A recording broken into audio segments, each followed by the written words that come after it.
په څه باندې څلورو میاشتو کې د اسلامي امارت لاسته راوړنې څه وې؟ ولې تر اوسه پورې دولتي پوهنتونونه تړلي دي؟ همدارنګه د افغانستان د اسلامي امارت د رسمیت پیژندلو مسله چیرته ورسېده؟ د کنګل شویو پیسو خبره او همدارنګه نور اساسي مسایل هغه موضوعات دي چې په یو ځانګړي مرکه کې به د ریاست الوزرا له لومړي مرستیال ملا عبدالغني برادر سره وڅېړو. هیله ده ملتیا مو وکړئ.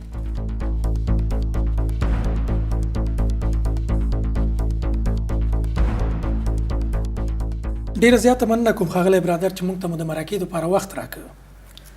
موږ هم ډېر خوشحاله شولو چې تاسو رالاست او ستاسو په ذریعه موږ خپل ملت ته هغه خپل اواز او خپله دغه دوی ته وړاندې کړو. ډیره مننه کوم. راځئ دې نه به پیل کړو. تقریبا څه باندې 4 میاشتې کېږي چې اسلامي امارت په ټول افغانستان باندې حاکم شوی دی او امارت ایجاد شوی دی. په دې 4 میاشتو کې د امارت لاسته راوړنې د افغانستان د خلکو لپاره څه دي؟ بسم الله الرحمن الرحیم نحمده ونصلي علی رسوله الکریم. اما بعد، اول خو د تاسو ټوله ټیم نه مننه کوو چې موږ ته راغلاست او تاسو باعث د دې سواست چې موږ خپل ملت ته هغه څه وړاندې کړو. ټوله تشریح به درته وکړو. مهرباني صاحب. دا کومې 4 میاشتې چې اسلامي امارت افغانستان ته راغلی دی، ټول افغانستان کې یو کریم نشته چې د دوی در واک لاندې دي نه وي. خو الحمدلله دا په هېڅ وخت کې نه ده سوې. اوله لاسته راوړنه چې کوم امنیت نن ورځ په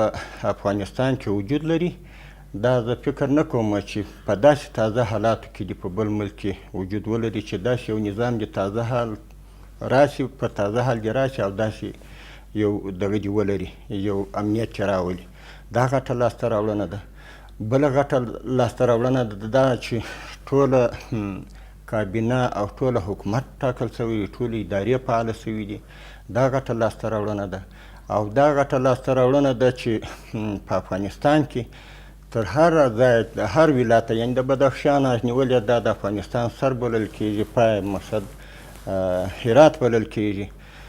په دا ټوله دغه کې داسې یو کله یو ځای نشته چې زموږ تر تسلط و زموږ تر قیادت لاندې دي نه وي. بله، یو شمېر هیوادوال اندېښنه لري خپل راتلونکي ته، وایي چې اقتصادي مشکلات دي، بانکونو جنجال دی، او که چیرې خدای مه کړه دغه وضعیت نور هم پسې خراب شي، آیا اسلامي امارت کومه تګلاره برنامه ورته لري د مخنیوي دپاره؟ بالکل یې لري. بالکل اسلامي امارت په ډېر جدیت سره دې لارې ته د حل لاره انشاءالله ږدي. ځکه چې کوم موږ په خپل ملک کې کوم منابع لرو، کوم هغه تولید دغه لرو، معدنیات لرو، موږ به هغو ته د اسانتیا لارې برابرې کړو، موږ به هغه نورو ملکو ته صادر کړو او موږ به په دې باندې اسانتیا و خپلو هغه چاته اسانتیاوې برابرې کړو چې کوم معدنیات یعنې که استخراج یې که یو بله دغه د اسانتیاو په ذریعه به انشاءالله موږ خپل اقتصاد یعنې تاسو خبر یاست چې خلک اندېښنه لري اقتصادي وضعیت نه یا نور مشکلاتو نه تشویش دي؟ دا طبیعي خبره ده چې یو ملک تازه راځي، پر یو داسې ټوله نظام باندې پر سر د اقتدار کېږي، طبعا ضروري ده چې څه نه څه ستونزې به ولري. یو بله مسله ښاغلی برادر چې اسلامي امارت چې راغی د 4 میاشتو په تېرېدو سره اوس هم تعلیمي نهادونه یا مرکزونه تر اوسه پورې تړلي دي، حتی د هلکانو پر مخ هم دولتي پوهنتونونه تړلي دي. دا پوهنتونونه به کله عادي حالت ته راشي، یعنې بېرته به دوی په عادي شکل باندې لاړ شي خپل درسونه پیل کړي؟ ډېره ښه خبره. د تعلیم کوم تحصیلي دغه دي، دا یو اقتصاد ته، یو پیاوړي اقتصاد ته ضرورت لري. الان که زموږ اقتصاد خو تا تر مخه پوښتنه وکړه چې یعنې خلک یو دغه لري په دې کې، نو کله چې یو اقتصاد برابر شي دا به انشاءالله ټوله برابروو. او ځکه د حق د تعلیم د هر چا دی، هغه به هر څوک خپل تعلیم ته انشاءالله بیا آماده کېږي او ترتیب و طریقه به ورته برابرېږي. یعنې دا چې دولتي پوهنتونونه تر اوسه پورې نه دي خلاص شوي، دلیل اقتصادي مشکلات دي، یعنې نور کوم مشکل نه دی چې دنیا فکر کوي چې اسلامي امارت اجازه نه ورکوي؟ بالکل نه. یو خو بیا اقتصادي مشکل، بل دغه کوم دغه اخلاقي د پلوه څخه چې په پیش اداره کې څه رقم هغه تر موږ نه غواړو. موږ انشاءالله د دغه تعلیمي که زنانه په هر ځای کې کوم خپل تعلیم کوي د دوی د امنیت طریقه برابرو وروسته به دوی بیا خپل تعلیم ته ځي زنانه او نارینه دواړو بالکل دواړه بله یو بله مسله دا ده چې نړیواله ټولنه په ځانګړې توګه امریکا داسې دا کوي چې اسلامي امارت د دوحې تړون نه دی عملي کړی د دوحې تړون یې نقض کړی دی ستاسو ځواب څه دی څه شی و د دوحې تړون کې چې تاسو عملي کړی نه دی او دنیا تاسو نه عملي کول غواړي ډېره ښه خبره ډېر ښه سوال پر ځای وسو دا خبره دي چې دنیاوال دا وایي یا که امریکا څه خبره کوي دا بالعکس خبره ده بالعکس دا معنی چې دوی په موږ ته نسبت کوي د نه عملي کېدو ستاسو زه پوښتنه کوم موږ توافق په دوحه کې په 14 میاشتې د دوی سره کړي وو چې دوی په 14 میاشت کې وځي دوی په 14 میاشت کې وته نه دي وتلي ځکه 3-4 میاشتې نورې واخیستلې بله دا خلاف ورزي د دوی ده چې موږ دا په توافقنامه کې لیکلي دي چې کله بین الافغاني مذاکرات شروع سوله دستي به شروع په هغه 6,000 بندیان چې دلته په پلچرخي کې بندیانو د هغو پیله کېدو به شروع کېږي هغه یې هم نه دي ایله کړي نو دا اوس خلاف ورزي زموږ ده که د دوی ده یعنې تاسو دا نه منئ چې تاسو ته داسې یو ځای راوښیه چې موږ یې نه یو عملي کړي دا یې ځای سته نه یعنې دا د امریکایانو په ګوته کې باید مشخص کړي چې کوم یو نه دی عملي شوی دوی دې دا خبره وکړي چې اسلامي امارت هغه تړون نه دی عملي کړی چې موږ په دوحه کې امضا کړی دی یعنې نور هم ډېرې سرغړونې دا سوي وي او بله دا ده چې دوی هغه څه چې موږ دوی سره دوی دا نه سوی کولی چې پر خپلې هغه لاسپوڅې ادارې باندې هغه عملي کړي لویه ستونزه اصلي دغه وه دوی ته په هغه یې نه سوی عملي کولی اوس یې پوره پر موږ اړولې بله یو بله مسله داسې ویل کېږي یعنې په کوم شکل باندې چې اسلامي امارت راغی کابل ته ټول افغانستان تر واک لاندې شو توافق په دې شکل نه و شوی د افغانستان خلک غواړي پوه شي دا اوس چې د توافق په څه شکل باندې شوی چې باید اسلامي امارت په کوم شکل باندې راشي په هغسې باندې ونه شول ډېره ښه خبره ده ځکه چې تا وویله چې بعضې خلک په دې نه دي پوه او یقینا هم په بعضو خبرو به شاید نه وه پوه زه به د دې ښه وضاحت په دې وکړم چې کوم وخت کې موږ په دوحه کې د امریکایانو سره دغه توافقات وکړله چې موږ په نظامي شکل و کابل ته نه ورننوځو یعنې د جنګ د لارې مثلا موږ کابل ته ورننوځو نه خو دا کوم ولایتونه چې فتح کېدل ځکه هلته دا داسې حالات پیښېدله چې حاکم چارواکي یا کم هغه والیان هغه د دوی چې کوم سرپرست خلک و د هرې ادارې هغه خپل پر مخه تښتېدلي وو نو موږ هغه د ولایتو مجاهدینو ته به مو دا هدایت وکړي چې تاسې دغه د چورو چپاول مخه ونیسئ امنیت ونیسئ په دې کې خلک هم وژل کېږي په دې کې د خلکو مالونه هم چورېږي چورو چپاول کېږي نو تاسې دې ته مه پرېږدئ خو د کابل په دغه کې په هغه ورځ چې کابل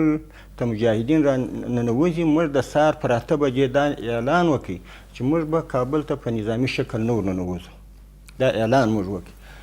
د کابل څخه مجاهدینو یا نورو داسې دوستانو دستي موږ ته تلیفون وکړي پر 9 بجې تقریبا یا 9:30 به وي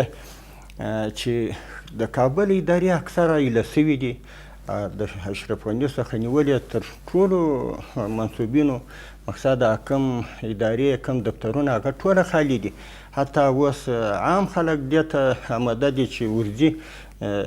مثلا یا چورکي یا کم شی په دفاترو کې هغه وړي او نور به خپل په مابین کې تصادم هم راځي سره نو بیا موږ امریکانو ته دستي غوښتنه مو وکړه چې تاسې راسئ دستي خبره وکړو 4 بجې وې تقریبا د مازدیګر چې هغه د امریکا هغه قومندانو چې دغه د اشغال ختمېدل د ده ذمه داري وه چې یعنې مثلا امریکایان یې د افغانستان اخیستله هغه موږ ته یو خط راډه چې دغه خط مابین ته به تاسې ورځئ نه نور که کابل موږ دا ورته ویله که ته دا ذمه داري موږ ته راکوې چې هغه دفاتر یا هغه دفترونه یا هغه کوم نور د حکومتي ادارې چې دي که ته دا تضمین موږ ته راکوې چې هغې نه چور کېږي هغه دې څوک نه دخي موږ اوس هم پر خپله واده ولاړ یو اعلان مو کړی دی چې موږ په نظامي ډول نه ورننوځو او که ته نشې راکولی نو بیا موږ دا یو مجبوریت دی وردو ځکه په دې کې د خلکو شتمني د خلکو او د حکومت ډېر سامان آلات بې ځایه کېږي نو موږ بیا مجبور یو ځکه موږ په دویم ځل بیا اعلان وکړو مجاهدینو ته مو وویل چې ورننوځئ کابل ته یعنې توافق هغسې شوی و چې توافق کابل ته داسې شوی و بالکل یعنې د هغه نه وروسته بیا څه و چې کابل ته واک تاسو ته په سوله ییزه توګه باندې انتقالېږي توافق داسې شوی و خو دا خبره کېدله خو موږ زړه ته نه لیدل ځکه پر دوی باندې یو داسې وهم و روب و هیبت و چې موږ ویل که موږ دې کابل ته ورنږدې سو د هغسې مو بولل لکه دا دوی چې عمل اجرا کړي د هغسې هم سوله یعنې خپله تللې وه دا موږ زړه ته نه لیده چې موږ د کابل څنډو ته ورنږدې سو او دوی دې پاتې په دې وروستیو کې مخکینی ولسمشر محمد اشرف غني یو مرکه کړې بیا خبرې خو ډېرې کړي خو یو ځای کې وایي که زه نه وای وتلی نو زه وژل کېدم پلان زما د مرګ و آیا رښتیا اسلامي امارت داسې کوم پلان لرلو که موږ وګورو خو په جنایت کې دغه ټوله سره یو شی دي خو هغه تاسې وینئ هغه دې ناست نه دي هغه د خلکو سره ملاقاتونه نه کوي هغه د دنیاوالو سره ملاقاتونه نه کوي کوم مشکل ورته پیښ شوی دی یعنی دا خبره غلطه ده نه دا بیخي حقیقت نه لري دا موږ چې خدای پاک د افغانستان تر سر او تر پایه باندې په دې باندې موفق کړلو چې الله پاک یو داسې ښکاره نصرت و مدد وکړي یوازنۍ دغه وجه وه چې زموږ امیر المؤمنین یو داسې عفه وکړله که هغه باچا و که ګدا و که هر څوک و په دغه اداره کې زموږ د طرفه ورته عفه نو موږ به څنګه یا اشرف غني وژلی یا به بل وژلی موږ عفې ته ژمن یو موږ د خپل مشرتابه چې کوم هدایت موږ ته څه و هغه موږ ټول مجاهدین ورته ژمن وو بله ښاغلی برادر یو بله خبره چې دنیا او په خاص توګه امریکا په ټینګار کې وته اوس د سیمې هېوادونه هم دا خبره کوي هغوی ستاسو کابینه ټول شموله یا ټول ګډونه نه بولي اول د سره موافق یاست او د دوی تعریف د دې ټول شموله یا ټول ګډونه څخه څه دی یو خو په دې کې دا خبره وکړو تاسې وګورئ دا زموږ امارت چې دی دا یو د ډلې حیثیت نه لري دا د یو پارټۍ حیثیت نه لري دا د یو نظام حیثیت لري تاسې وګورئ چې کوم قوم اقلیت اکثریت نشته پکې او کوم قوم داسې پاتې دی چې هغه ته دي هغه خپل د استعداد او د خپل اهلیت غده د ته نه سپاره سوې مثلا هغه کومه ذمهداري چې وه چې هغه دې د ته نه سپاره سوې یعنې په موږ کې هر قوم شته خو بیا هم له هغه سربیره موږ دا وروسته په ځکه زموږ کابینه اوس سرپرسته کېدلی شي چې موږ نور هم داسې خلک د ځانه سره د وکړو نور هم مثلا د وزارتو یا معاونین راله اوس هم دغه فکر لرو چې داسې خلک موږ د خپله ځانه سره په خپل حکومت کې داخل کړو بله څو ورځې مخکې ما د قانون سرپرست وزیر ښاغلي شهاب الدین دلاور سره مصاحبه درلوده هغه د ټول شموله حکومت په اړه باندې ویل چې امریکایان خارجیان یو 15 یا 19 نومونه موږ ته وړاندې کوي چې هغه پخواني چارواکي و چې تېر نظام کې وول آیا رښتیا خارجیان هم دغه خلکو باندې ټینګار کوي چې دا په حکومت کې شامل کوي ټول ګډونه کېږي بیا دوی خو په اول سر کې چې د اخري دغه ته نه په اول سر کې دا خبره کول دغسې نومان بیا راته یادوله خو دا یو داسې یو فاسده اداره یو فاسد نظام و چې که تاسې حقیقت ته ری ووایي چې دوی اوس کوم شی په افغانستان کې پرېښوی د خلکو شخصي مالونه نو موږ وروسته تر دې دا فیصله وکړله چې دا خلک به مثلا زموږ سره په نظام کې نشي کېدلی ځکه داسې نه وي چې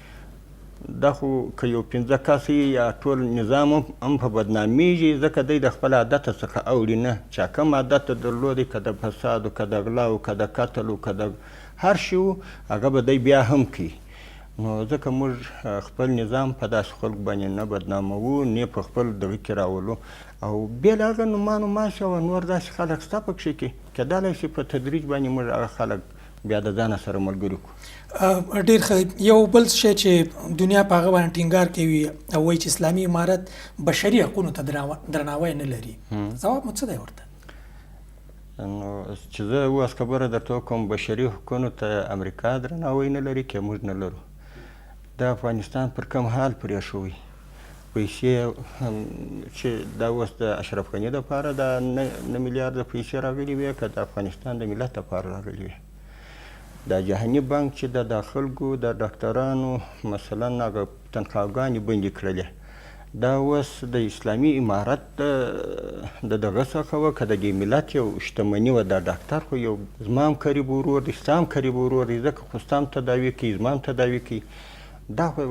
په موږ پورې تعلق دا نه درلودی چې دا اوس د امارت یو څوک دی په هغه وخت کې چې کومه اداره موجوده وه دوی خدمت ملت ته کاوه نو موږ وایو دا خدمت باید دوی اوس هم ملت ته کولی ولې دا د جهاني بانک دا تنخواګانې وربندې کړلې دا یو بل امریکا دا بله غټه دغه وکړله تاسې وګورئ په میدانو کې چې کوم ملکي تیارې دي و موټر دي و مثلا د افغانستان د ملت شتمني ده دا یو په بله ټاوران دي و رادار دی دا دوی په کوم صورت باندې خراب کوي دا خو د افغانستان د ملت شتمني ده دا خو یوازې زما شخصي نه ده د ملت شی دا ملت که نه خو بل څوک وي بل څوک وي بل څوک وي دا خو د هغه مال و ملک بلل کېږي اصلا د دې ملت شتمني ده دا اوس په دې کې موږ د بشر د حقوقو خلاف ورزي کړې ده کېدی کې بل زه تا ته دا اطمینان در کوم چې کله اسلامي امارت راغلی دی په ټول افغانستان کې یوه داسې قضیه موږ نه لرو چې هغه دې د یو زنانه سره جبرن یو څه سوي دا الحمدلله موږ په دې باندې افتخار کوو خو د پاتسون کې هغه کومه اداره چې وه د امریکا د لاسپوڅې ادارې په هغه ورځ په ورځ باندې داسې کېدله موږ اورېدله حتی زه بندي وم په راډیو کې به مو دا اورېدل چې داسې څوک چې سرپرست بیا تللی و مثلا مړ به اطمینان به ورسره و هغه به د خپلې مفلسۍ و د خپلې بېچارهګۍ دپاره یو دغه ته ودرېدل یو دفتر ته دوی به نور مطالبات ناجایزه مطالبات به ځینې کول دا د دوی اداره وه نو بشر د حقوقو محافظین موږ که دوی تاسې کولی شئ د چا سره په دا اوس حالاتو کې چې کوم اوس داسې 3 میاشتې 4 میاشتې تاسې داسې قضیې موږ ته نه شئ راښولی چې هغه د تعلق تر داسې موضوع پورې ولري موږ که زنانه دي که تجار دی هر څوک چې دی د سر د مال عزت ناموس الحمدلله د ټولو ذمه داره مو ځان بللی دی او دا که یو جزي پیښیږي یو ځای چې باره میډیا یو څه خبره بعضې وخت وکړي دا په امریکا کې هم پیښیږي دا په چین کې هم پیښیږي دا په بل ملک کې هم داسې پیښیږي دا جزیات بله مننه یو بل شی چې د اسلامي امارت د رسمیت پیژندلو مسله ده څه فکر کوئ چې دا به کله نړۍ اقدام وکړي د رسمیت پیژندلو لپاره اول خو هغه څه اسلامي امارت پوره کړي دي چې هغه بالا د پیژندلو شرایط ورته مناسب دي یعنی بالا باید په رسمیت پیژندلی وای دا چې نه پیژني نو دا د دوی یو لکه یو ظلم چې کوي یعنی فکر کوي یو عقده‌ای چلند کوي په دې مسله یو چلند کوي بل یوه دا خبره دا ده ځکه داسې څه اوس پاته نه دي چې اسلامي امارت کې هغه نه یې پر ځای کړي او که چیرې ونه پیژندل سي ستونزې به راسي نیستي به راسي خو دا نیستي او دا مشکلات یوازې د افغانستان دپاره نه دي دا بیا هم د ګاونډیانو دپاره دي هم د دنیاوالو دپاره دا ډېرې ستونزې زیاتوي ډېر مشکلات بیا پیدا کوي نو دوی په دې باندې خپل تجدید نظر وکړي غور دې پر وکړي بله یو بله مسله چې مخکې تاسو ورته اشاره وکړه یادونه مو کړه د افغانستان د کنګل شویو پیسو مسله ده د دې برخلیک به څنګه شي بالاخره د دې پیسو نو د دې برخلیک خو په دنیاوالو پورې اړه لري موږ خو بار بار غوښتنه دا کړې ده نو چې دوی څنګه پرېکړه کوي که کنګل شوي پیسې دوی بیرته ازادې کړي او بیرته د افغانستان ملت ته موږ هرکلی کړو یعنی هڅه کوئ د خلاصېدو دپاره د خلاصېدو هڅه خو همدا ده کړې ده غږ کوو په دنیاوالو باندې پر نورو هیوادو باندې ملل متحدو یا نورو ته هم دا خبره موږ رسولې خو دوی اوس په یوه بانه او بله بانه باندې اخلي یا ملل متحد ته ورکوي د تنخواګانو دپاره یا د بل څه خو د ملت په شا هغه خاص نه دي راغلي هغه کوم شی چې دوی دا اوس را رسولی دي هغه چاته نه دي رسېدلي ځکه اوس چې کوم وخت کې اشرف غني د دې ځایه تللی خو د دوی کم منصوبین کم کارکوونکي چې په افغانستان کې په کومو ادارو کې وه تاسې هم په خبر یاست د هغو د 3 میاشتې تنخواګانې دوی یې نه وړلې خو نه دي ورکړي دوی خو عقلان باید دغه کړي وای د دغه تنخواګانو او دغه نور کوم لکه د دغه شفاخانو چې په افغانستان کې کوم کلینیکونو شفاخاني باید د هغو له موږ ته په اختیار راکړي موږ خو په دا نیستۍ کې د دغو کومو دغه موږ دا د دوی تنخواګانې ماشینونه مو اجرا کړي دي نو هغه باید موږ ته په لاس راکړه وشي یو بل شی چې مخکې تاسو یادونه وکړه چې عمومي افغان اعلان شو د اسلامي امارت له راتګ سره، هغه نه وروسته 2 ورځې وړاندې امیرالمؤمنین شیخ هبت الله اخندزاده هم بیا خپل ټینګار کړی دی چې عفو ته باید پابند اوسئ. اما په دې وروستیو کې داسې ویډیوګانې خپرېږي په ټولنیزو رسنیو کې چې یو شمېر پخواني افسران د پخواني حکومت افسران شکنجه کېږي، وهل کېږي. څه فکر کوئ چې دا کړنې څوک کوي او سرغړونه ولې کوي د دې عفو څخه؟ محترمه، په هغه اداره کې چې کوم وخت موجود و په هغه کې ډېر دا شخصي دغه راغلي دي، تصادم د یو بل په مابین کې راغلی دي. په هغه وخت کې به د دوی دغه نه سوای کولی چې مثلا د یو بل څخه، ځکه یو بل به داسې و چې تر شا بیا داسې یو څوک ولاړ و چې هر څه ظلم بیا د یو چا سره کولی، خو هغه خپل انتقام نه سوای ځینې اخیستلی، هغه خپل حق نه سوای ځینې اخیستلی. نو دا کېدلی شي که په ښکاره خو نه دي سوي، که په غلا سوي، هغه موږ ګیر کړي دي، راوستلي مو دي محکمو ته. که داسې یو څوک وژل سوی دغه رقم باندې، هغه که په هر ولایت کې چې راوښی، هغه اوس هم ګرفتار سوي دي، په مابس کې دي. که کوم چا دغه ادعا په درلودلې چې دا صرف په دې معنا چې دا په حکومت کې ووژل سوی، هغه دغه موږ بالکل کولی سو چې دستي فورا هغه سړی چې هره جزا د امیرالمؤمنین د خوا ورته ایښوه کېږي، هغه باید هغه جزا وویني. او یو دغه شخصي دغه چې دی دا طبعا شته په افغانستان کې، ځکه دا په هغه اداره کې هم شته. ظلمونه یې پر خلکو کول، بې ځایه زیرول، بې ځایه ښځې ځینې هم دغ کړي دي، بیولي دي، خو ناوسه به و. نن ورځ چې هوس پیدا کړي دي، شاید زه خو یعنې علت یې هغه بولم، ځکه موږ خپل د امیرالمؤمنین دغه پیغام ته چې د عفو پیغام یې بیا دوباره دغه کوي چې تاسو باید څوک ونه وهئ، حتی د وهلو خبره هغه وکړله، نه د وژلو، وایي څوک وهئ مه، څوک زیروئ مه. نو موږ هغه ته ژمن یو الحمدلله. موږ ټوله امارت داسې لکه د یوه کور خلک په موږ کې دا ستم نه چې اوس نو دا پلانکی یا سرغړونه کوي نو د چا یا وس نه په رسېږي یا تر لاس نه شي رانیولی، دا نشته الحمدلله. بله، ډېر ښه. یو بله خبره ده چې د صفوفو تصفیې کمیسیون ایجاد شو، کارونو باندې پیل وکړه. د دې هدف څه دی؟ څوک تصفیه کېږي او څنګه تصفیه کېږي؟ محترمه، په داسې لنډ وخت کې د افغانستان ټول واک د امارت تر کنټرول لاندې راغلی. په دغه حالاتو کې ګډوډ خلک، اختطافګر هم په دغه سب کې ځان ځای کړي، مثلا قاتل هم، یو غلا او غل و زاني هم په دغه سب کې داسې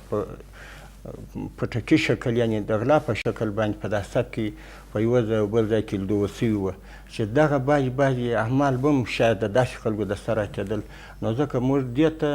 بس جدي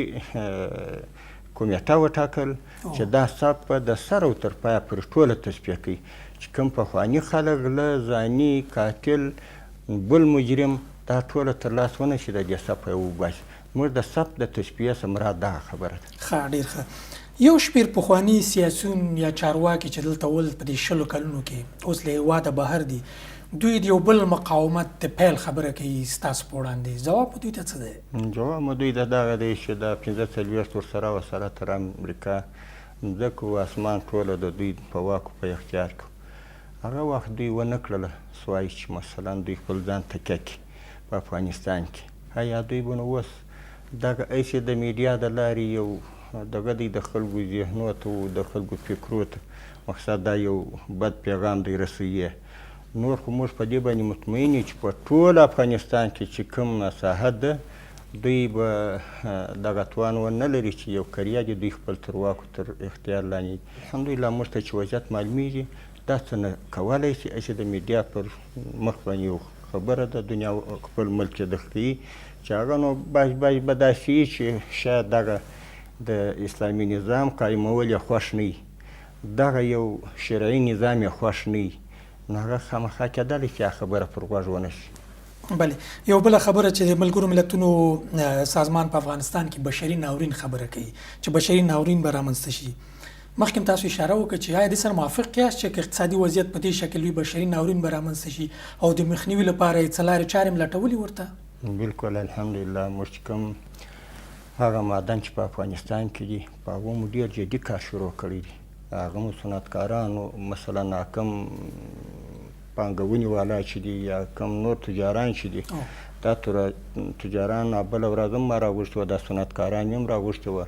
نور تجاران هم ما تر مخه راغوښتي وو. دوی موږ ته ډاډ راکړی دی موږ خپل شتمني په افغانستان کې په هر نوع چې ستاسو ورته ضرورت پیدا کېږي د اقتصاد د پرمختګ دپاره هغه موږ تاسو سره کوو. دا بشري ناورین دا دنیاوال پر موږ په قصده دغه رقم حالات راولي یا په میډیا کې څه خبره راباندې کوي چې مثلا یو ورځ شاید داسې وي چې د امریکا چې تللی دي بعضې په آتشونو کې هغه د تاجر په دغه کې یعنې په سلو کې به یو دوه چې هغه د هغه دپاره کار کوي ځکه ډېر وخت یې ورسره تېر کړی و ډېر وخت بیا څه ورکړي هغه زموږ د اقتصاد د مخنیوی کوي خامخا. او بله امریکا چې وتلې ده اوس یې موږ هغه شی نه یو پرېښي یعنې اوس هم موږ د اقتصاد مخنیوی په ډېرو چارو کې کوي. موږ پیسې دي منجمې دي یا مقصد دا د نقلو دغه پیسې دي چې موږ یو ځای خریداري کوو هغه ځای کې وړلی نه سو. دا زموږ د اقتصاد د خرابوالي د سبب یوازې امریکا دا عمل زموږ سره کوي. نور هیڅ بشري ناورین الحمدلله په افغانستان کې نه راځي ځکه چې هغه حالات افغانانو وزغمه چې هم نیستي وه پکښې کې هم جنګ و پکښې کې هم داسې ورځ و شپه نه وه چې په هغه شپه ورځ کې تر 100 نیولې تر 200 پورې به انسانان د بینه نه تله. په هغه وخت کې دوی دا زغم کړی و په هغه وخت کې دوی دغه برداشت کړی و د دغه تکالیفو د دغه زحمتو د دې به نو اوس بیا بشري ناورین بې څه شي. اقتصاد الحمدلله موږ امید لرو او توجه مو هم دې ته ده چې ژر تر ژره به انشاءالله زموږ اقتصاد برابریږي. بله یو بل شی چې دا کومې مرستې چې د نړۍ د افغانستان سره اعلانوي د بشري مرستو په نوم باندې دا فکر کوي د افغانستان د خلکو درد دوا کړي؟ موږ د دې خلکو مننه کوو د هر ملک څخه چې دا کمې مرستې زموږ سره سوي دي موږ یې مننه کوو خو دا مرستې د افغانستان دپاره کافي نه دي. یعنې کافي هغه شی دی چې افغانستان په رسمیت باندې وپېژندل شي تعلقات تعامل د هر ملک سره وشي تجارتونه وشي او موږ مقصد طیارې مثلا هغه ملک ته لاړې شي د هغه ملک لا زموږ ملک ته راشي نو اقتصاد هلته پیاوړی کېږي او پرمختګ د اقتصاد هلته کېدلی شي. نو دا کوم چې زموږ یا پر طیارو باندې صنعت اوس الحمدلله په دې کوشش کوي چې په بعضو ملکو کې زموږ طیارو ته اجازه ورکوه سوې ده کېدلی شي چې ډېر خلک تجاران راشي په افغانستان کې پانګونه وکړي او د افغانستان د اقتصاد پر مخ روان شي. بله یو بله پوښتنه چې ځینې بهرني رسنۍ کله کله داسې رپورټونه خپروي چې ګواکې د اسلامي امارت د مشرانو ترمنځ اختلافات شتون لري. ستاسو یادونه کوي چې ځینو نورو سره اختلاف لري جنګونه شوي دا شوي نن غواړم د افغانستان خلک هم پوه شي موږ هم پوه شو دا خبرې رښتیا دي؟ نو دا خو تاسې تر مخ تقریبا د یوې نیمې میاشتې په اندازه کې به دونه وخت تېر شوی خو بیخي زما په باب باندې میډیا دونه تونده وغږېدله مثلا د خلیفه صاحب محترم سره داسې یو دغه کړی دی او دی یا په هسپتال کې دی یا وژلی دی خو هغه زه هلته په کندهار کې ومه بیا موږ ته د ملګرو وویله چې خو زه دا یم مقصد خو هېڅ خبره نشته خو بیا بیا ما یو څو خبرې وکړلې خو بیا خلکو ته الحمدلله اطمینان وسو. د اختلافات محترمه په دوه درو شیانو راځي. یو دا دی چې زه د عزت او د حیثیت فکر ولرم د ځانه سره او دنیا محبت او مینه د ځانه سره ولرم او دا کوټه یا دا ځان د ځان یو ملکیت بولم خو ستا یي زه یې دعوه کوم خو نو په دغه باندې د اختلافات راځي. په موږ کې دا مطرح شی نه دی نه دغه منصب مطرح دی چې زه یا والي سولم یا وزیر سولم یا پلانکی سو بل نه سو دا شیان په موږ کې مطرح نه دي ځکه که دغه کم اختلافات لکه د اشرف غني و د عبدالله چې راله هغه پر ریاست جمهوري باندې اختلافات نو په موږ کې دا اختلافات هیڅ حقیقت نه لري دا یو دروغجن تبلیغات دي. باید زموږ ټوله هیوادوال و دغه خبرې ته متوجه شي چې دغه په موږ کې الحمدلله حقیقت نه لري. موږ ټول په مینه په ښه خوشحالي سره په هر مجلس په هر ځای کې شو په ازاده فضا کې سره ناست یو دا بیخي هېڅ امکان نه لري چې دا شي دې پېښه شي ځکه خو وجه هغه ده هغه په موږ کې شته نه چې زه یې د عزت فکر ولرم یا د حیثیت فکر ولرم یا د یو منصب فکر ولرم چې دا منصب کوچنی دی زما خوښ نه دی نو په دغه خاطر دا اختلاف راځي هغه الحمدلله په موږ کې نشته. یو ځل بیا هم غواړم پوښتنه وکړم که نړۍ اسلامي امارت په رسمیت ونه پیژني پایله به د افغانستان د خلکو لپاره او د نړۍ لپاره څه وي؟ دا سوال خو وسو یو پلاس خیر خو بیا هم غواړم چې یو وار بیا هم یو دغه وکړو چې ته نړۍ نو ما خو ویلی چې موږ د دنیاوالو څخه دا غوښتنه کوو چې اول یې په رسمیت وپېژني خو بیا په رسمیت نه پېژنده چې ویې نه پېژني موږ خپل کم معدنیات چې په خپل ملک کې لرو پر هغو به موږ دا کوشش کوو چې څنګه کېدلی شي مثلا موږ د خپل ملک د اقتصاد پرمختګ باندې یو کار وکړو نو که چیرې دنیاوال دا وکړي عنادن او دا خپل یو شرم په دې باندې دغه کې د دوی دپاره دا وتل خو یو شرم و د امریکې دپاره دا په دې بندیزو په دې رقم په میډیا کې څه خبره کول دا د افغانستان د ملت او د افغانستان د اوس موجود کم اسلامي امارت حکومت هغه په دې کې هېڅ تاثیر نه رالاندې کېږي ځکه الله پاک د هر ژوندي شي سره د رزق وعده کړې ده چې الله پاک په رزق ورکوي هر هغه شي ته نو موږ په دې باندې اعتماد یا عقیده مو ده چې داسې څه به نه شي اول خو موږ خپل هغه کم معدنیات چې په خپل ملک کې لرو هغه د اسانتیا دپاره د رایستلو دپاره بهر ته د صادرېدلو دپاره دا انشاءالله کوشش په دې کې موږ کوو چې دا به د خیره او که چیرې نیستي راغلی په افغانستان کې په هر ملک چې یو بېنظمي راځي هغه د اقتصاد په نیستیوالي باندې راځي نو دا نیستیوالی په افغانستان کې نه یوازې زموږ دپاره به مشکل دا به د ګاونډیانو دپاره وي د امریکا دپاره به وي د بل چا دپاره یعنې غرض دا چې بره خو خلک به ځي مقصد هرو ملکو ته به قانوني و غیر قانوني به روانې سره نو ځکه دا